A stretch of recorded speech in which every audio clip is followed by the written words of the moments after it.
So, good morning, what's up mga kapastilan? Perti karaghan ginoo ko pastilan na gyud. Perti karaghan kay na akong halayunon kay nagdampuog naman ang ako ang gilabhan mga kapastilan, no? Kay pila ka adlaw nga wala ni pakita si Haring Adlaw.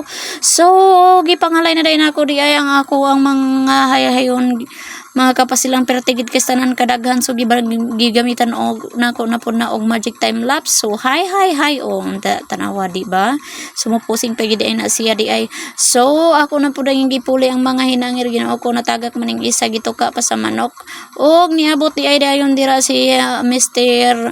Pit yung kay magbahog pud siya sa iyang mga manok. So wala pa gid ay ko na human di ay og pangayhay. So busy sad kayo si Mr. Jusar dingan og luto kay siya akong gipagluto kay aron madali mi kay aron makasimba pa gid mi mga kapastilan, no? So for hugas na pud di ay ko plato pag human ako panghalay og naa di ay na maligya og suman mga buutan kani silang mga bata alami pa gid tanan ang ilang suman. Shout out kay ko atong mga namaligyag suman, no? So for the reading na dayon ang show ni Madam Auring og ni Kuan Madam Sabayan, no? So sexy kay tanan si Madam Sabayan ning ana og si Mr. TG Hot. So nagmodel-model dayon sila. Wow. For the waring kay tanan si Isot kay wala siya pakisayahang mga kauban. So for the outfit of the day dayon di ay ta mga kapastilan mo na outfit ni Mr. Jusar. Og outfit ang pinaka the best gyud nga outfit is ang outfit gyud sa ako ang manghod kay nagpahapit pud siya sa balay kay Kuan mo simba po daw kuno siya kay aron maputlan gamay ang yang sungay.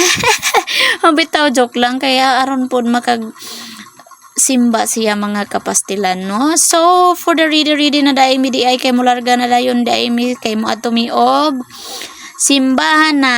So for the pick up nato si Tito Neil og nahuman ra gid ay ang misa mga kapastilan. Syempre wala na pud ko nagvideo sa sulod sa simbahan mga kapastilan kay Ginoo ko simbahan ka na. Tagaan na to og time ang Ginoo mga kapastilan bisag unsa ta ka busy, no? Wala naman tay rason para dili ta makaadtog simbahan karon tungod kay naa naman pud tay masakyan dili na ta mag. So tagaan ginato og oras, no? Ang Ginoo mga kapastilan kay permintira bagid in town kana nagabantay sa atuan, no? So for the go na dayon mi sa simbahan ani every Sunday. Yay!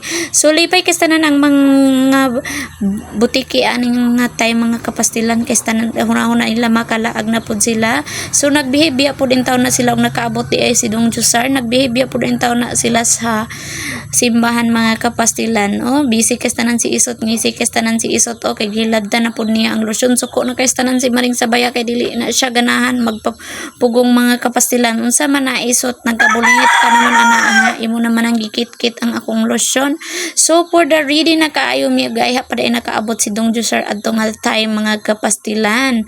So maura ka to daghan kaayong salamat. Thank you so much for watching mga kapastilan. Bye bye.